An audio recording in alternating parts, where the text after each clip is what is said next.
Initial rep-rate fires of multi-shot salvos already have been successfully conducted at low muzzle energy.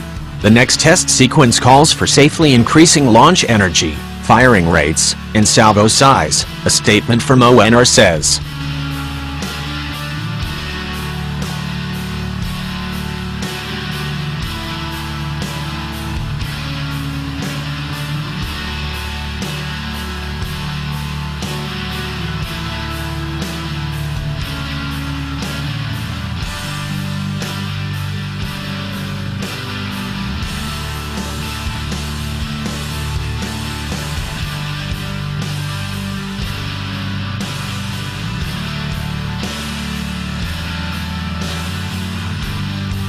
Railgun rep-rate testing will be at 20 megajoules by the end of the summer and at 32 megajoules by next year.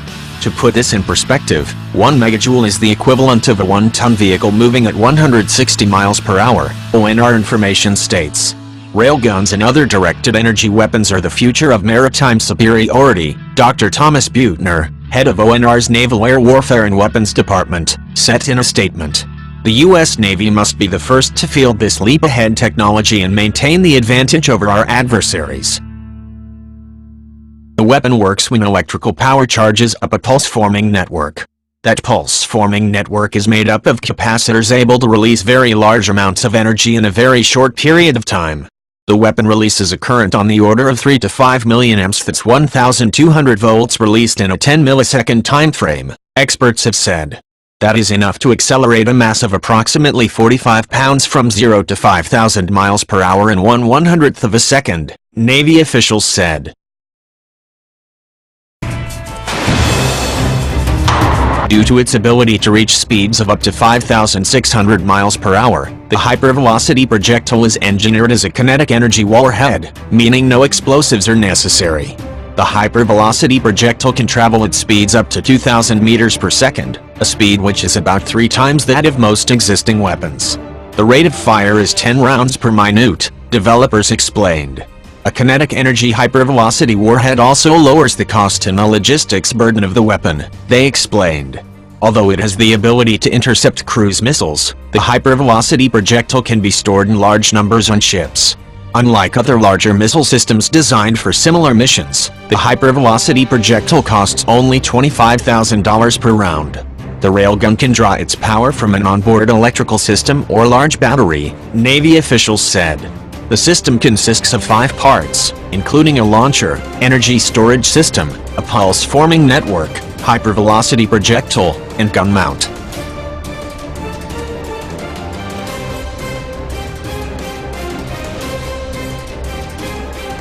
While the weapon is currently configured to guide the projectile against fixed or static targets using GPS technology, it is possible that in the future the railgun could be configured to destroy moving targets as well, Navy officials have explained over the years. The Navy, DOTA and even the Army are also experimenting with integrating the railgun hypervelocity projectile with existing weapons platforms such as the Navy's 5-inch guns or Army howitzer.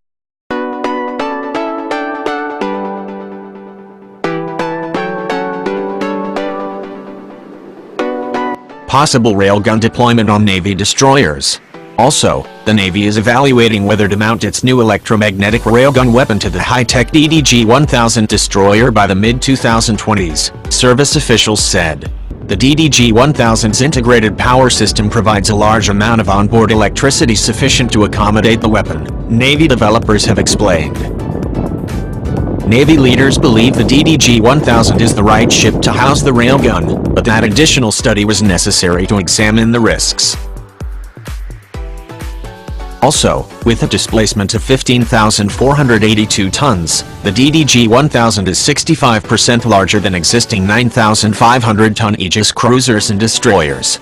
The DDG-1000 integrated power system, which includes its electric propulsion, helps generate more than 70 megawatts of onboard electrical power, something seen as key to the future when it comes to the possibility of firing a railgun.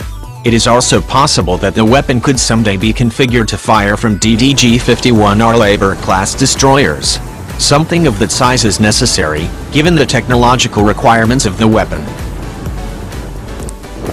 For example, the electromagnetic gun would most likely not work as a weapon for the Navy's littoral combat ship.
us